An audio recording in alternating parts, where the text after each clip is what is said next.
Bonjour et bienvenue sur musculationprisemasse.com, c'est Étienne. Ici Charles. Musculationprisemasse.com, c'est une émission du matin où on répond à vos questions de musculation puis on vous donne des trucs au gym. Aujourd'hui, on répond à une question de musculation, Charles. Oui, absolument. Une question d'un membre, puisque quand vous êtes abonné au club du programme du mois, vous avez questions illimitées et réponses illimitées également. Par vidéo comme ça. Et donc, on en profite aujourd'hui de faire une réponse de Monsieur Anonyme de Val-d'Or, 17 ans, 4 ans d'expérience en musculation. 1,70 m, 66 kg et 17 de gras. Monsieur Anonyme nous pose la question « Salut les gars, je suis ectomorphe et j'ai eu un médicament qui m'a fait engraisser. Depuis que j'ai arrêté de le prendre, j'ai arrêté d'engraisser. Je suis présentement un régime pour maigrir. Quand j'aurai atteint le poids que j'avais avant, est-ce qu'il sera plus difficile de le garder que si je n'avais pas engraissé? Merci d'avance. » Bonne question, hein? Excellente question. Ouais. Ça serait le fun s'il y avait des médicaments comme ça pour prendre du muscle. Oui, c'est ça. Ça aiderait. J'en connais une couple, là, mais les stéroïdes, mettons. Ouais, c'est ça.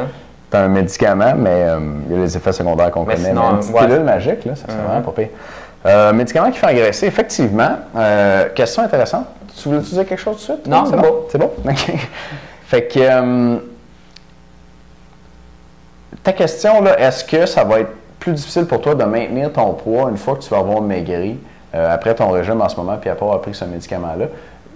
La réponse, c'est non. Je pense pas que ça va être plus difficile pour toi de maintenir ton poids. Puis je pense pas que tu vas avoir plus tendance à reprendre du poids parce que tu en as pris un peu avec ce médicament-là. Tu sais, le modèle simple pour penser à ça, c'est que ton corps humain ou ce qu'on appelle le phénotype, l'expression de tes gènes, donc ce que tu vois tous les jours devant le miroir, c'est tes gènes et leur interaction avec l'environnement. Fait que c'est avec quoi tu pars à la base, puis ce qui influence tes gènes, ça donne toi. Puis là, quand tu prends un médicament, bien, il y a quelque chose d'assez puissant qui influence tes gènes différemment, qui donne un résultat différent, c'est-à-dire que tu prends du poids. Puis là, tu enlèves le médicament, puis tu reviens à la combinaison d'avant, de gènes et d'environnement, puis tu reviens au phénotype que tu avais. Puis il n'y a pas vraiment de raison pour que tu aies de la difficulté à maintenir le poids que tu avais avant une fois que tu as pris ce médicament-là. Ça, c'est ma première réponse. Mais j'ai une deuxième réponse qui est secondaire, là, vraiment, mais qui pourrait nous laisser croire le contraire. As-tu entendu parler en anglais, on appelle ça Fat Cells Hyperplasia? Non, pas entendu ça. Hyperplasie des cellules adipeuses. Le fait que tu crées des cellules adipeuses. Tu crées des cellules adipeuses, oui.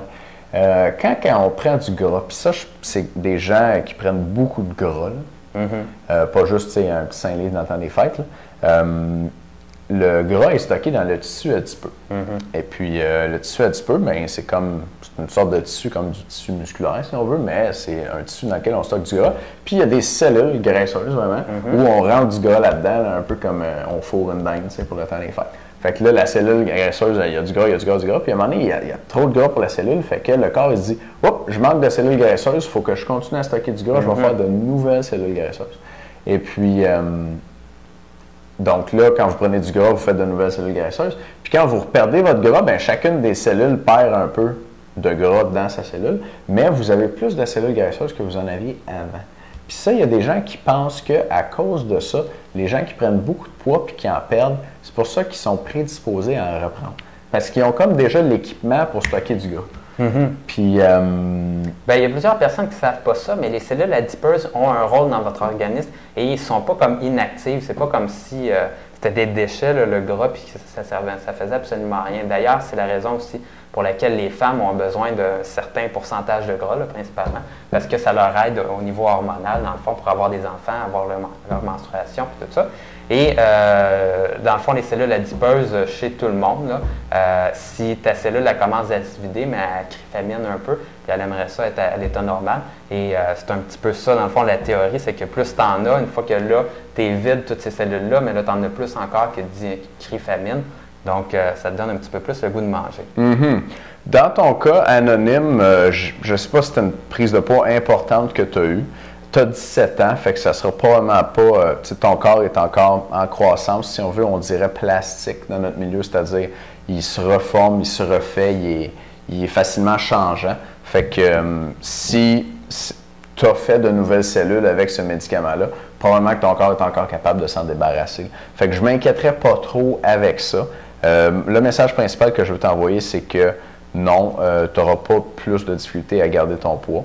Même que quand j'ai vu que tu faisais un régime pour maigrir, après avoir pris ce médicament-là, je pense que ça ne serait même pas nécessairement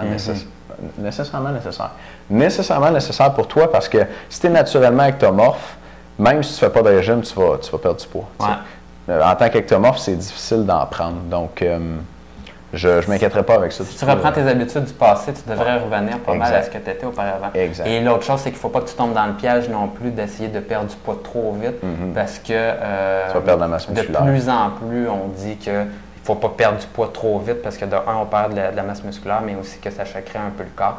Donc, lance-toi pas dans des régimes drastiques. Parce que là, à ce moment-là, c'est là que tu risques de choquer un peu ton corps. Tandis que là, si tu laisses aller les choses, laisse aller un petit peu les choses selon ton appétit, suis vraiment ton appétit.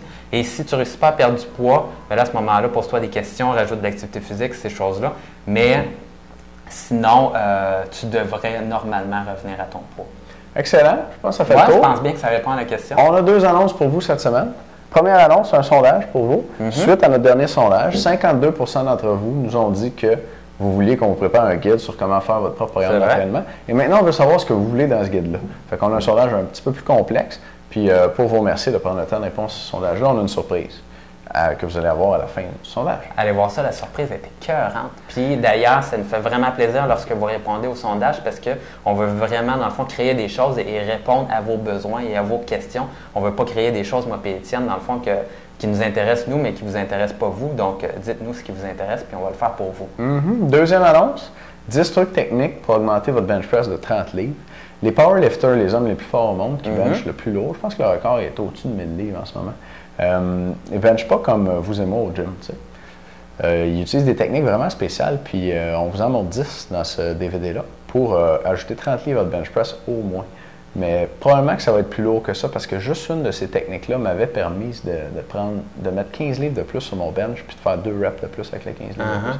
Quand j'ai appris cette technique-là à Londres l'hiver dernier avec Dave Beatty, qui est l'homme le plus fort au monde chez les 45 ans et plus, puis qui a des bonnes techniques lui aussi pour bencher. Je pense qu'il avait mis 5 plates. OK.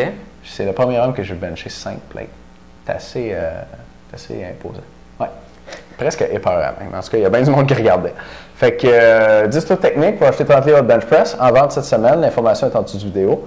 Merci beaucoup de nous écouter. On se voit demain. Salut.